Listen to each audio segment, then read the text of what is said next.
Selamat pagi pemirsa. Presiden Joko Widodo menunjuk Kepala Staf Angkatan Laut atau Kasal Laksamana Yudo Margono sebagai calon Panglima TNI untuk menggantikan Jenderal Andika Perkasa yang akan selesai masa jabatannya pada Desember 2022. Penunjukan Yudo ini diketahui lewat surat Presiden atau Surpres usulan Panglima TNI baru yang diserahkan pemerintah kepada DPR pada hari Rabu 23 November yang lalu.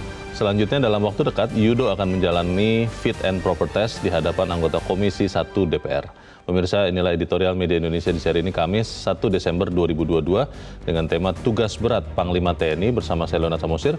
Editorial Media Indonesia ini juga dapat Anda simak melalui MG Radio Network di frekuensi 94,7 FM di kawasan Jakarta dan sekitarnya.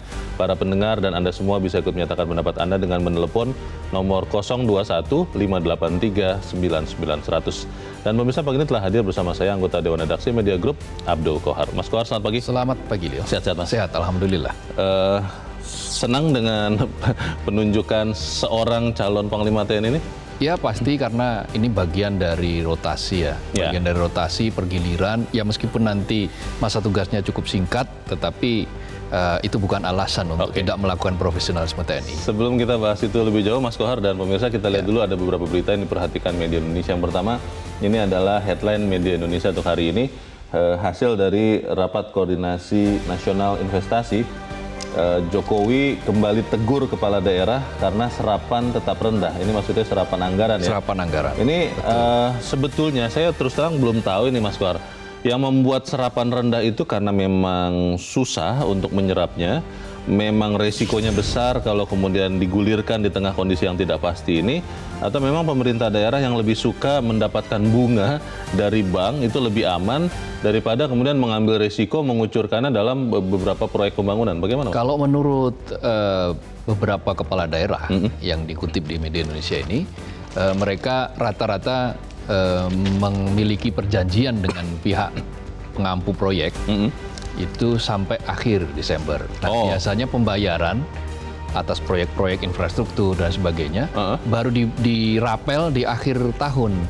Nah, itu alasan yang banyak dikemukakan oleh daerah-daerah. Tapi ada juga daerah yang memang mengakui itu dan ingin agar ini segera dibereskan karena tidak ada alasan lagi. Rakyat butuh stimulus. Stimulus itu dari salah satunya adalah dari belanja anggaran.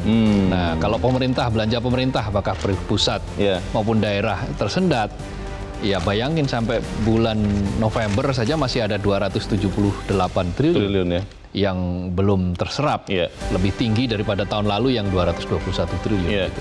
Dan ini tentunya kita harapkan bisa diserap, tapi ya penyerapannya dengan benar-benar ya, karena ya pasti ini bukan alasan untuk tidak akuntabel. Itu dia. Harus tetap akuntabel.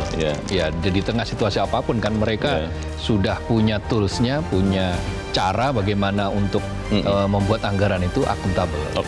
Kita tunggu nanti setelah ditegur atau diingatkan Presiden seperti apa. Kita tinggalkan itu, kita ke berita selanjutnya di halaman 2, halaman dalam di harian Anda pemirsa. Gencarkan screening ibu hamil untuk menekan paparan HIV. Ini terkait dengan hari ini adalah Hari AIDS sedunia ya, Mas Kohar. Dan kemarin ada berita bahwa banyak di Indonesia anak-anak yang terkena atau tertular HIV dan itu umumnya dari orang tua. Ini mengerikan nih. Bagaimana Mas Kohar? Makanya kemudian Kementerian Kesehatan itu secara reguler itu melakukan pemeriksaan, screening terhadap semua ibu hamil. Jadi screening dengan menggunakan antigen gitu yang untuk melihat. Karena mengapa screening ini perlu dilakukan? Karena dari 400-an ribu lebih yang orang dalam HIV AIDS, itu yang mereka paham statusnya bahwa dia sedang terkena HIV AIDS itu cuma 40%. Cuman sekitar 41% saja, 169.000. Jadi jauh lebih banyak yang tidak sadar bahwa dia membawa HIV? Iya, itu diketahui setelah ada screening. Karena itu dengan screening itu pencegahan bisa dilakukan lebih dini dan anak yang kemudian terpapar itu bisa dilindungi gitu. Jadi ada problem yang memang harus diputus ini mata rantainya. Yang paling penting di sini adalah menggencarkan screening bagi ibu hamil. Dan juga mungkin harus dilindungi ya, karena kalau sampai anak-anak ini diketahui dia mengandung atau membawa HIV, mungkin bisa dibully oleh teman-temannya atau dan lingkungannya. dikasih cap, kasih stigma negatif, Iya. padahal dia tidak tahu apa-apa kan. Iya, baik. Kita harapkan ini bisa dilakukan segera, screening ibu hamil untuk menekan paparan HIV. Kita ke berita selanjutnya di halaman 3. Ini kolom pemilu 2024. 40% pemilih Prabowo lari ke Anies.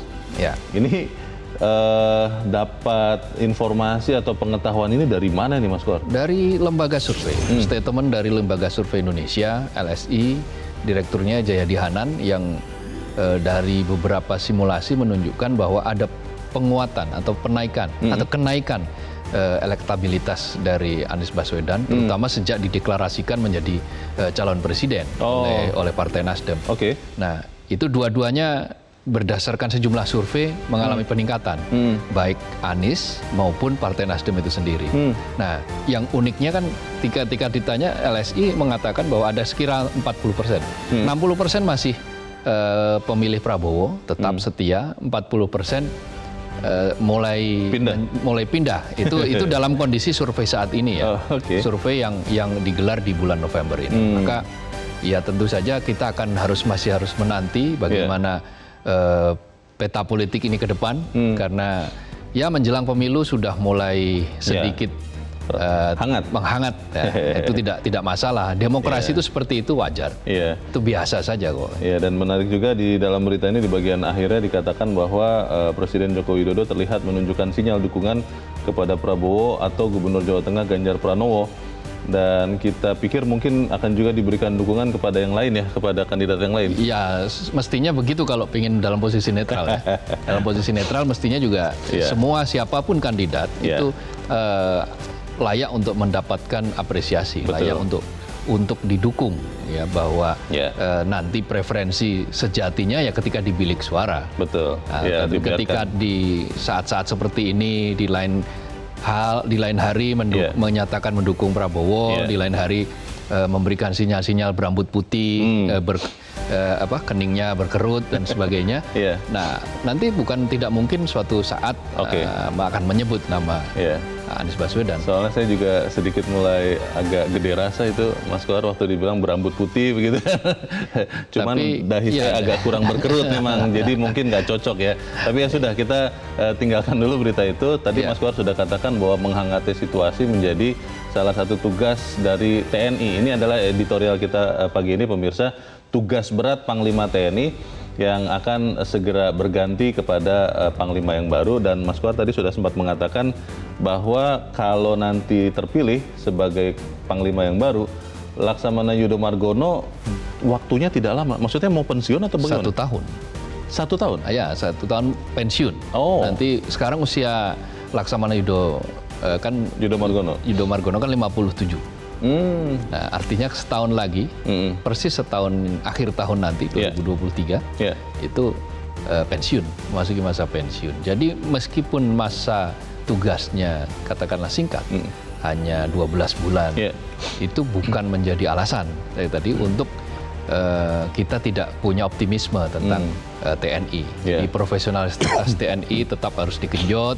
Kemudian hal-hal yang rekam jejak yang pernah dilakukan oleh calon Panglima ini juga ikut membanggakan kita, karena beberapa kali mendapatkan brevet, mendapatkan penghargaan karena memang kerjanya kelihatan, rekam jejaknya juga kelihatan. Ada yang mengatakan begini Mas Kohar, tugas berat TNI memang apa? Kan negara kita sedang dalam kondisi tidak berperang, kita aman-aman saja. Apa yang menjadi berat tugasnya Panglima TNI? Katanya begitu, Mas? Ya, salah satu krisis yang sekarang dihadapi oleh dunia itu adalah krisis geopolitik. Dan Indonesia ikut juga terbawa-bawa kan dalam pusaran konflik global ini. Kita lihat Laut Cina Selatan.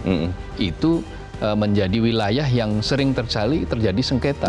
Karena ada klaim-klaim sepihak dari berbagai negara. Nah, tugas-tugas seperti ini, kalau dia diemban oleh Panglima yang punya kompetensi di bidang kemaritiman, di bidang laut, tentu efektif. Dan itulah tugas utama TNI, adalah menjaga kedaulatan di Republik ini. Bagaimana Panglima yang baru nanti akan membawa atau mengemban tugas berat ini akan kita bahas. Dan pemirsa, inilah editorial Media Indonesia untuk hari ini, Kamis 1 Desember 2022. tugas berat Panglima TNI.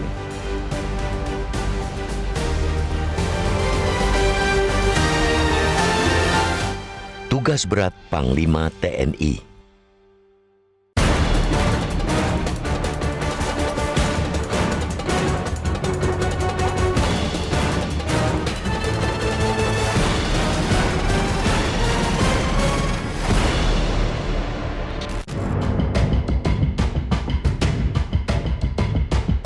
Presiden Joko Widodo menunjuk Kepala Staf Angkatan Laut atau Kasal Laksamana Yudo Margono sebagai calon Panglima TNI menggantikan Jenderal Andika Perkasa yang akan selesai masa jabatannya pada 31 Desember 2022. Penunjukan Yudo diketahui lewat surat Presiden atau Surpres usulan Panglima TNI baru yang diserahkan pemerintah kepada DPR pada Rabu 23 November lalu. Selanjutnya, dalam waktu dekat, Yudo akan menjalani fit and proper test di hadapan anggota Komisar 1 DPR. Pergantian Panglima TNI merupakan hal lumrah, bagian dari rotasi di institusi tersebut. Pengangkatan calon Panglima TNI diatur dalam Undang-Undang Nomor 34 Tahun 2004 tentang Tentara Nasional Indonesia, yakni pada pasal 13. Dalam pasal ini dijelaskan bahwa pengangkatan Panglima TNI diusulkan oleh Presiden. Jika nama yang diusulkan mendapat persetujuan dari DPR, pelantikan baru bisa dilakukan. Artinya, bola kini berada di tangan anggota Dewan. Namun, terlepas dari mekanisme tersebut, tugas dan tantangan yang dihadapi TNI cukup berat, baik di bidang sosial, politik, maupun ekonomi, dalam maupun luar negeri. Di dalam negeri, Indonesia kini tengah memasuki tahun politik sehubungan hajatan pemilu pada 2024. Menjelang pesta demokrasi itu, tensi politik di masyarakat biasanya meningkat. Ini tentu menjadi salah satu tantangan bagi TNI sebagai penjaga keamanan dan pertahanan negara. Tentu menjadi tugas dan tanggung jawab Panglima TNI menjaga netralitas bawahannya untuk tidak terlibat politik praktis. Seandainya lolos fit and proper test, Yudo diharapkan bisa memperkuat fondasi netralitas TNI dalam kontestasi tersebut. Selain itu, Panglima TNI juga harus bisa memperkuat fondasi membangun marwah prajurit sebagai benteng pertahanan negara. Oleh karena itu, meningkatkan kesejahteraan prajurit, pembangunan infrastruktur dan alutsista tentu harus menjadi fokus seorang Panglima TNI. Kesejahteraan prajurit adalah kunci pembentukan postur tentara yang profesional dalam melaksanakan tugas pokoknya, menjaga kedaulatan negara. Begitu juga dengan peningkatan infrastruktur alutsista. Dari sisi eksternal, dampak krisis ekonomi global maupun konflik geopolitik antar negara maupun sengketa yang menyangkut wilayah, seperti ketegangan di Laut China Selatan, juga harus menjadi perhatian Panglima TNI. Jika terpilih, Yudo harus mampu meningkatkan kerjasama Komando Gabungan Wilayah Pertahanan atau Kogab Wilhan.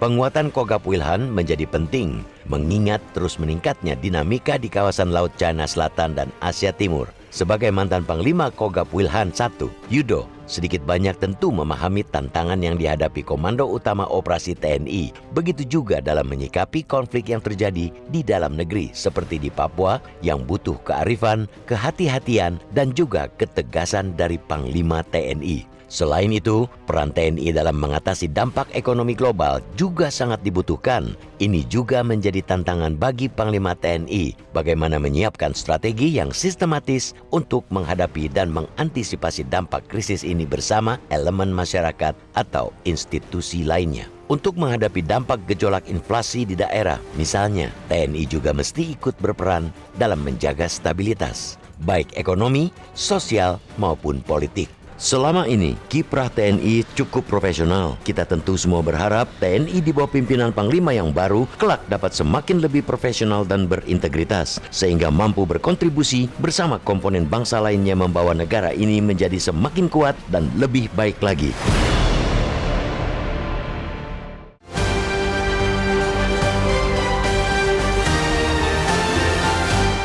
Di bagian berikut Anda bisa ikut menyatakan pendapat Anda, pemirsa, terkait editorial pagi ini. Untuk saat ini, tetaplah bersama kami.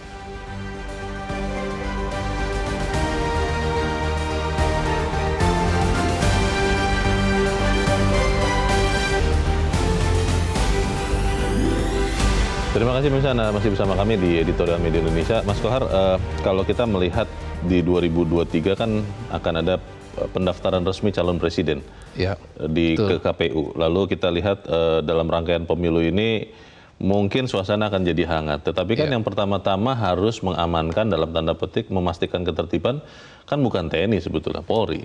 Nah ini bagaimana? Kalau di dalam matra tugas paling utama dari TNI memang menjaga pertahanan negara kan, sebagai lembaga institusi yang bertanggung jawab penuh untuk pertahanan negara. Tetapi jangan salah Leo, bertahun-tahun TNI ini ketika masih namanya ABRI itu terikat dengan politik kan. Sudah dicoba ditarik-tarik ke ranah politik.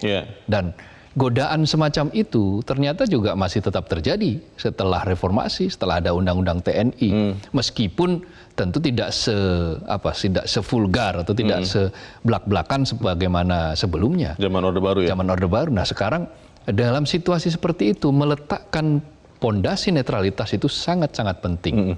Mengapa? Karena dengan meletakkan pondasi netralitas TNI, maka tingkat kepercayaan rakyat terhadap TNI juga tetap tinggi. Sebagaimana survei kan, beberapa survei ada indikator politik bulan Juni lalu menyurvei tingkat kepercayaan publik terhadap institusi-institusi ya. Paling tinggi tingkat kepercayaan terhadap TNI. TNI ya? 93%. Nah, bertahun-tahun sebelumnya yang memegang tampuk kepercayaan ini adalah KPK. Nah, sekarang KPK tergeser oleh TNI. Ini artinya apa? Harapan publik agar TNI betul-betul profesional, melaksanakan undang-undang tanpa ada kompromi, itu tinggi, sangat tinggi dan bisa dijalankan ternyata. Jadi kuncinya di situ. Kalau TNI-nya bisa netral, karena memang undang-undangnya menyatakan seperti itu, mewajibkan seperti itu, menjaga netralitas saja dulu, itu juga sudah modal yang bagus, itu sudah fondasi yang bagus untuk meletakkan bagaimana kehidupan demokrasi kita ini tidak diintervensi. Gitu loh. Nah itu meletakkan fondasi yang bagus, menjaga agar fondasi ini tetap kokoh. Nah itu bukan tugas yang ringan, makanya kita sebut sebagai tugas berat Panglima TNI. Di beberapa pemilu yang lalu kan desas-desus itu selalu muncul ya Mas Kohar ya, bahwa Babinsa sebagai jajaran TNI yang paling rendah, ada oknum-oknum yang ikut bergerak untuk memenangkan salah satu kandidat, entah kandidat kepala daerah, kandidat anggota legislatif, atau bahkan presiden. Nah ini kan terus-terusan masih ada ya desas-desus ini. Bagaimana ini dipastikan oleh TNI, oleh Panglima nanti TNI yang baru, bahwa itu benar-benar tidak ada, TNI memang benar-benar hanya merah putih. Ya itu yang tadi saya katakan, ini bisa berimplikasi kurang bagus kalau ternyata ada kompromi terhadap netralitas. Apa itu? Tingkat kepercayaan merosot lagi.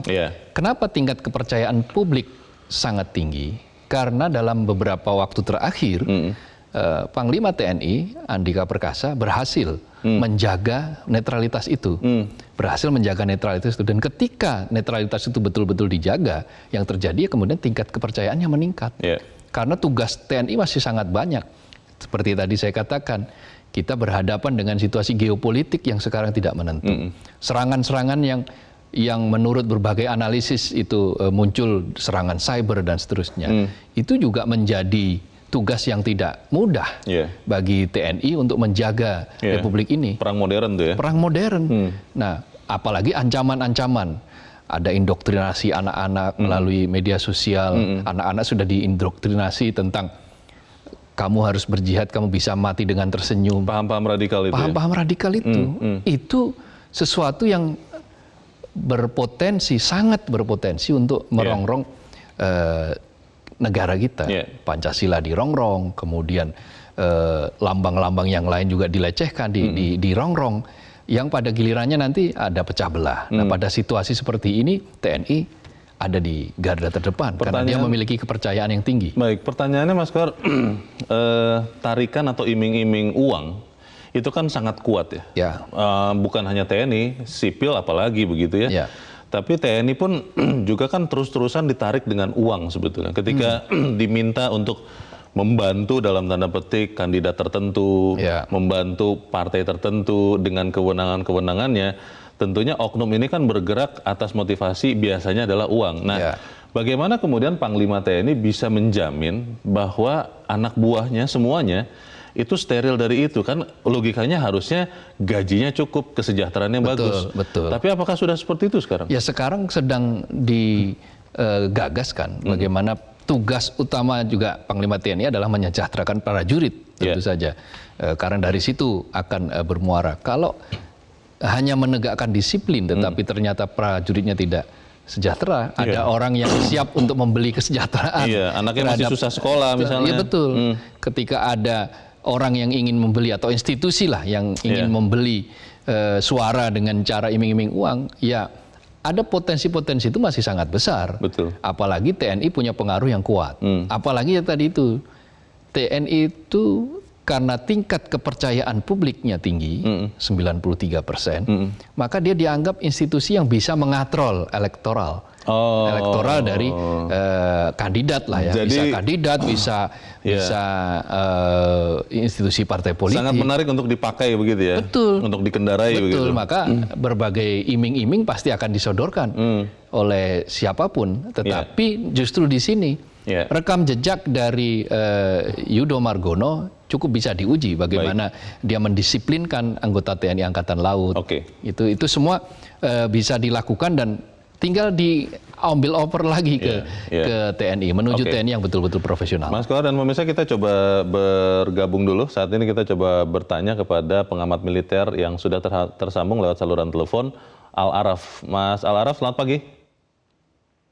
Selamat pagi, Mas. Ya, Mas Al-Araf, Laksamana Yudo Margono punya waktu mungkin kurang lebih hanya 1 tahun ya. Mirip-mirip dengan Jenderal Andika untuk memimpin TNI. Di masa yang tentunya juga tidak mudah, 2023 kita sudah mulai nanti masuk ke pra-pemilu 2024 sampai 2024. Apa yang menjadi prioritas seorang Laksamana Yudo Margono kalau dia terpilih sebagai Panglima untuk dilakukan dalam waktu yang hanya 1 tahun itu, Mas Al-Araf? Ya, waktu 1 tahun, waktu singkat buat Pak Yudo ya. Tapi kita bangun dalam,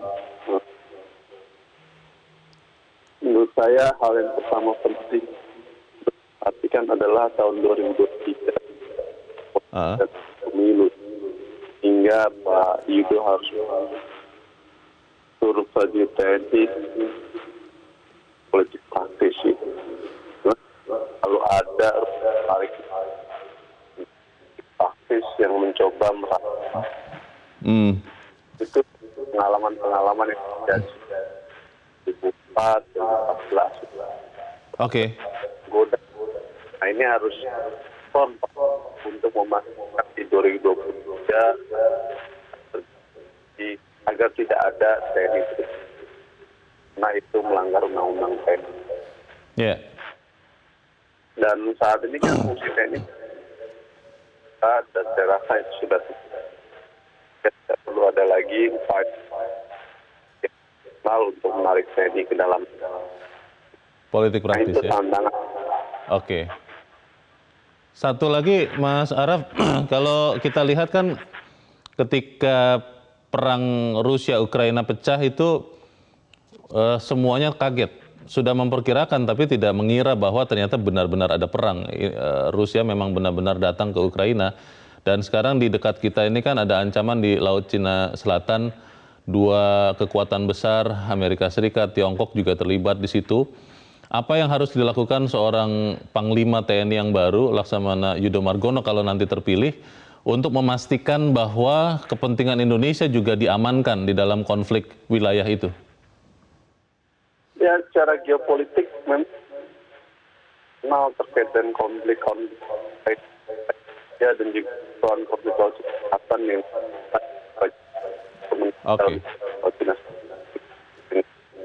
Pak Yudo harus bisa memastikan tim presiden dalam kerangka maritim bangun strategi pertahanan dan ruang doktrin strategi defense. Jika kemudian 3 kekuatan forces yang terkait selatan itu baik. Ya, dari inward looking itu menjadi satu hal catatan. Plus agenda. Baik. Kami mohon maaf mungkin ada sedikit gangguan komunikasi, tapi terima kasih pengamat militer Al-Araf sudah membantu untuk kita memahami tugas berat Panglima TNI pagi ini. Mas Al-Araf, selamat pagi. Kita akan bahas, tapi kita harus jeda dahulu. Mas Koar dan pemirsa tetap bersama kami, Editorial Media Indonesia segera kembali.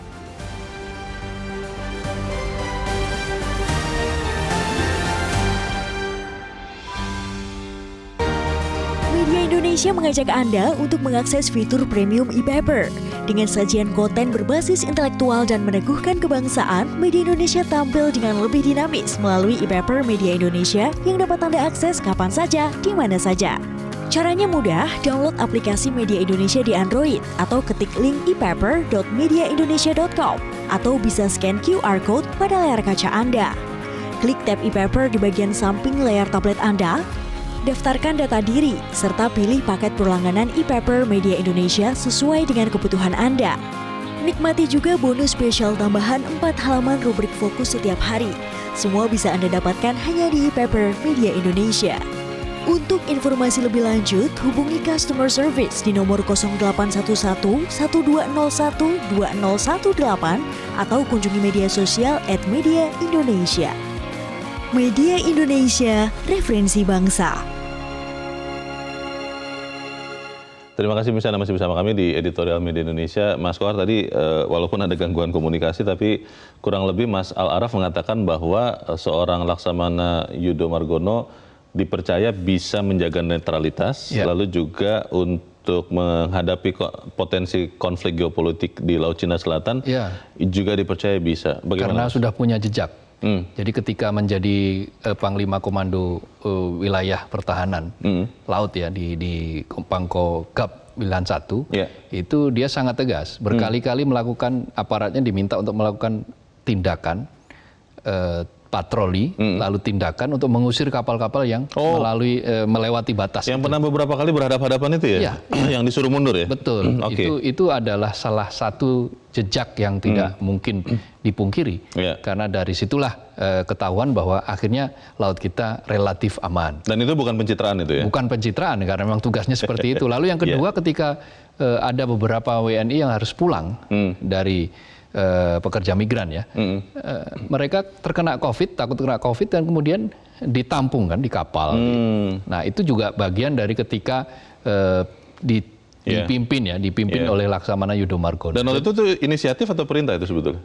Ya inisiatif dan sekaligus perintah kan, dia punya posisi untuk melakukan itu, dan itu bisa dilakukan dengan sangat cepat begitu, tidak lambat, sehingga rekam jejak inilah yang membuat banyak kalangan menilai dia adalah sosok yang profesional. Modal kuat ya, modal kuat, ya, profesional, dan dia bisa menjaga fondasi TNI dari pengaruh-pengaruh, keinginan-keinginan, iming-iming politik yang memang diharamkan menurut Undang-Undang TNI. Tidak boleh. Mas Koar begini, kalau ini stigma lagi ya, sekali lagi.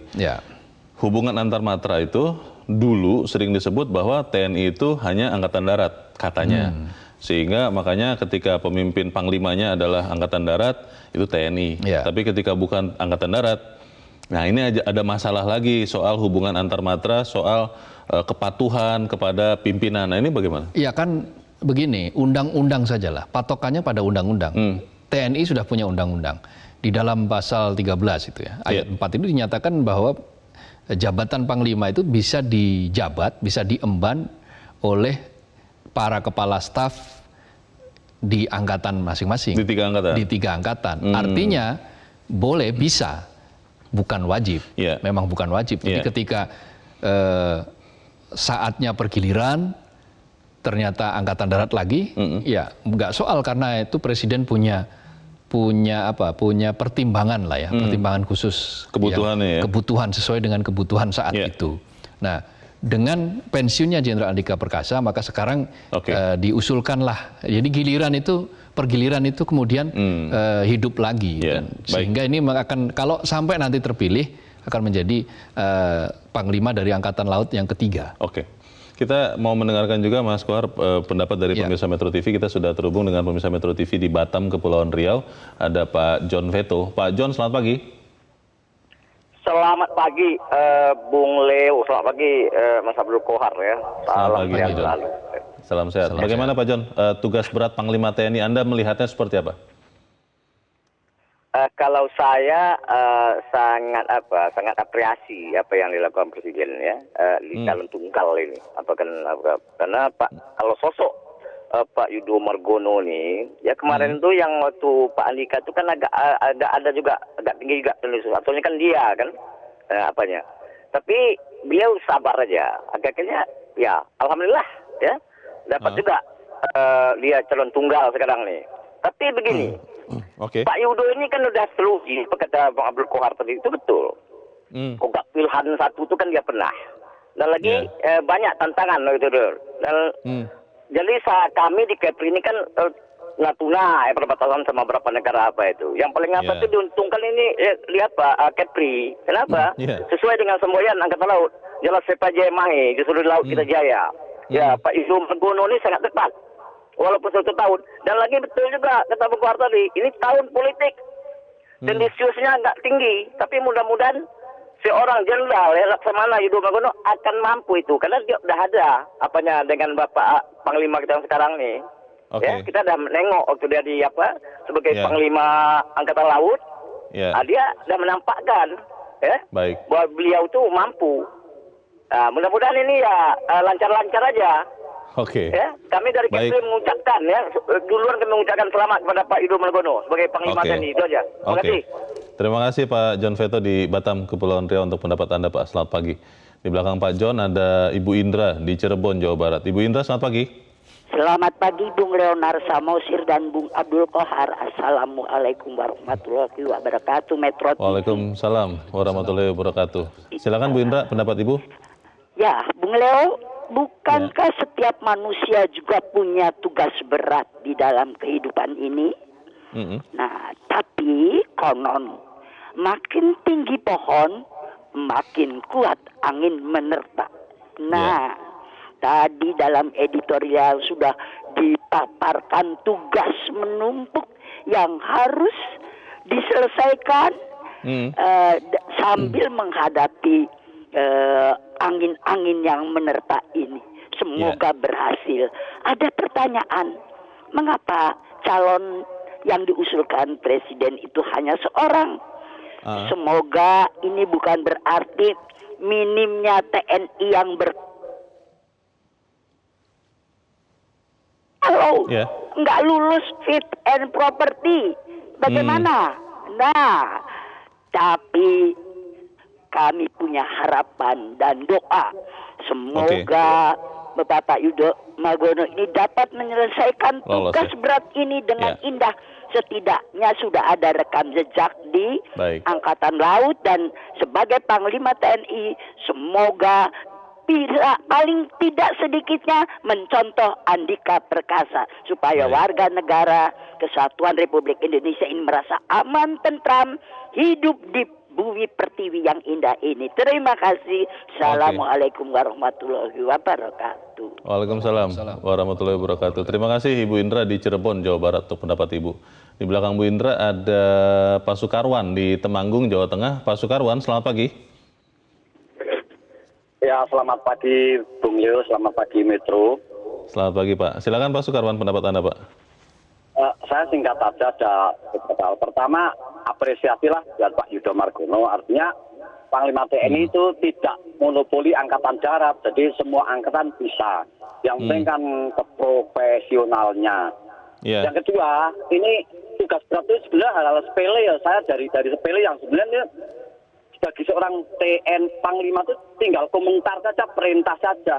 Satu, syarat masuk ABRI tinggi badan direndahkan itu turun kelas, tidak mutu. Karena tinggi badan orang-orang Indonesia yang semakin tinggi makin banyak. Kenapa kemarin ada kebijakan daftar TNI tinggi badannya malah diturunkan syaratnya? Ini adalah tidak berkualitas, harus segera dirubah. Yang kedua, baik di kantor Kodim, kantor Minfed, banyak jam-jam kerja anggota TNI itu do pimpong, tenis meja. Loh, ini kan kerja, jam kerja. Saya sering melihat jam-jam kerja orang banyak seragam Seakan-akan TNI ya. kondangan. Oke. Kondangan itu kan tidak jam kerja. Oke, baik. Ya. Itu aja. Ini Ya. Pak dibenahi, yang di bawah itu dibenahi, tolong. Pembinaannya ditingkatkan. Baik. Terima kasih Pak Sukarwan di Temanggung, Jawa Tengah untuk pendapat Bapak. Selamat pagi. Tadi ada permintaan dari Pak Sukarwan ya Mas Kuar, Ya. soal persyaratan tinggi badan ya untuk Ya. masuk TNI, katanya diturunkan. Bagaimana Mas? Ya, yang paling penting adalah begini. Ketika aturan sudah dibuat, maka konsistenlah dengan itu. Memang ada beberapa pengecualian untuk bidang-bidang khusus Yeah. yang dikuasai oleh orang-orang khusus ya. Kita banyak misalnya talenta-talenta di bidang cyber, kejahatan cyber dan seterusnya yang mengancam kedaulatan negara misalnya. Itu barangkali bisa ditoleransi untuk beberapa hal yang syarat yang ketat, misalnya tinggi apakah badan soal tidak relevan begitu tinggi ya? badan tidak relevan, tetapi yang penting adalah tupoksinya dia. Pingin seperti apa TNI ini? Kalau TNI ini ingin menjadi sebuah institusi yang betul-betul kuat, profesional, tidak semata-mata dari sisi alutsista, tetapi juga dari sisi pencegahan perang-perang yang semakin asimetris itu, maka itu ya akan bisa merekrut siapapun, termasuk ahli-ahli talenta-talenta untuk dididik ya kemudian menjadi disiplin model TNI dengan disiplin yang ketat, dengan ini yang ketat, tetapi dia kreasinya itu dipakai, dibutuhkan. Nah itu yang barangkali bisa kita lihat bagaimana menjalankan rekrutmen itu, pola rekrutmen itu. Tapi tadi dikatakan misalnya ada beberapa hal TNI main pingpong, ya nggak masalah kan, datang itu ke kondangan, untuk menjaga kebugaran, menjaga kebugaran. Mungkin maksudnya adalah supaya dalam masa jam kerja itu lebih fokus bekerja, mungkin begitu maksud Pak Sukarwan. Iya, mungkin salah satu kerjanya adalah menjaga kebugaran biar dia harus sih. Harus. Salah satu bentuk kebugaran adalah olahraga. Ya daripada hanya duduk-duduk seolah-olah bekerja di depan meja, mungkin itu akan lebih pas kalau digunakan untuk olahraga, apakah lari, apakah main pingpong.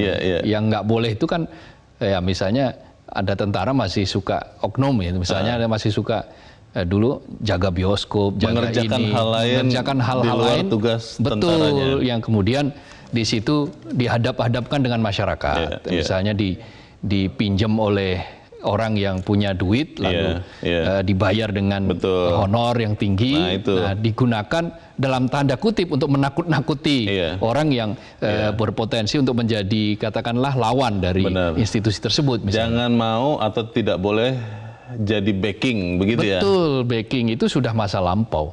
Sekarang tugas TNI itu jadi backingnya negara. Jadi backingnya bangsa ini dari ancaman-ancaman yang merongrong kewibawaan negara. Mas Kohar, tadi pertanyaan Bu Indra itu menarik. Bu Indra menanyakan kenapa sih hanya satu dicalonkan oleh Presiden, diajukan kepada DPR untuk jadi calon Panglima.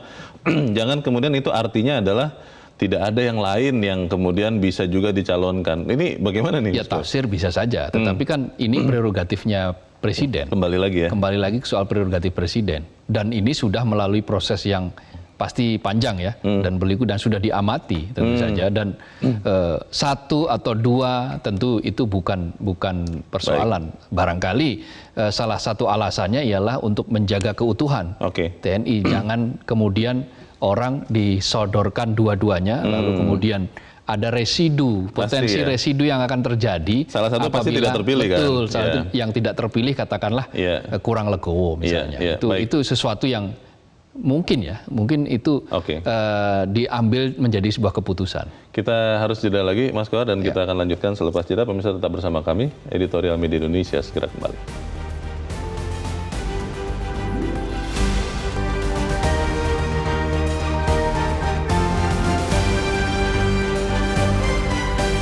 Terima kasih pemirsa, Anda masih bersama kami di Editorial Media Indonesia, dan kita ada di bagian akhir diskusi kita pagi ini. Mas Kohar, sebagai salah satu institusi negara yang dipercaya untuk memegang senjata, menggunakan senjata, dan itu sering akhirnya membuat orang-orang atau oknum saya katakan tergoda untuk menyalahgunakan kekuasaan ini begitu rupa. bagaimana seorang Panglima TNI yang baru benar-benar bisa memastikan bahwa kekuasaan yang dipercayakan itu tidak disalahgunakan. Intinya adalah disiplin. Disiplin dari hulu sampai hilir, dari atas sampai bawah. Jadi tugas Panglima TNI itu harus bisa mensinkronkan seluruh potensi yang ada di TNI dan diketahui untuk kembali taat pada undang-undang untuk berada di rel profesionalitas. Dan itu jangan ditawar sedikit pun. Jangan ditawar, diberi ruang. Kalau sekali diberi ruang, maka itu akan meletup di mana-mana. Dan kalau seperti itu akan memungkinkan bagi oknum TNI yang memang mungkin kekurangan uang atau kebutuhannya bertambah atau pingin beli sesuatu dengan cara seperti itu, kemudian ya karena dia punya power disalahgunakan. Itu termasuk abuse of power loh. Pasti. Penyalahgunaan kekuasaan, penyalahgunaan wewenang. Dan itu tidak boleh di dalam undang-undang, tidak boleh. Jadi sumpah setia TNI itu kan membela tanah air, mempertahankan negara Republik Indonesia, negara kesatuan Republik Indonesia. Dan salah satu di antara juga tunduk dan patuh terhadap undang-undang. Nah, tunduk dan patuh terhadap undang-undang ini harus diterjemahkan sampai pada level yang paling bawah. Jadi jadikan kayak backing-backingan itu sebagai masa lalu lah. Kalau ada oknum yang tertangkap melakukan backingan itu, tindak dengan tegas. Tidak usah ragu-ragu. Jangan ada semangat korps begitu ya. Betul. Dari manapun datangnya, apakah angkatan darat, angkatan laut, angkatan udara, semua potensi itu ada. Karena itu tidak boleh pilih kasih. Dan itu harus betul-betul dicerminkan ketika nanti Laksamana Yudho Margono ini betul-betul menjadi Panglima TNI, dilantik menjadi Panglima TNI. Mas Kohar, memastikan kepatuhan loyalitas kepada negara dan kepada orang yang menjalankan negara itu kan dua hal yang berbeda ya. Nah, ini bagaimana memastikan bahwa TNI itu memang loyalitasnya kepada negara kesatuan Republik Indonesia, bukan kepada kelompok-kelompok siapapun orang yang ada di situ. Karena itu TNI tidak boleh berpolitik praktis. Politik TNI adalah politik kenegaraan, politik kebangsaan. Ketika TNI itu tergoda saja sedikit pada politik praktis, maka itu akan membawa nama-nama institusi. Membawa noda, mencemarkan institusi. Dan itu publik kemudian mencatatnya sebagai langkah yang tidak profesional. Termasuk dukung-mendukung secara diam-diam tidak boleh ya? Apalagi itu kan, itu juga bagian dari politik praktis toh, mendukung seseorang. Tidak diakui tapi dilakukan bantuan di lapangan itu. Itu harus diselidiki. Kalau Panglima TNI kan punya aparatus di bawahnya yang mendisiplinkan itu. Itu juga diberi ruang yang cukup kuat, maka institusi TNI akan tetap mendapatkan kepercayaan dan itu adalah fondasi penting menuju 2024. Yaitu apa? Netralitas TNI. Kita harapkan seperti itu dan kita nanti tunggu ya proses pergantian Panglima TNI yang baru ini. Kita ucapkan selamat untuk kemudian membuat tugas berat ini bisa dibawa dengan baik. Semoga terpilih.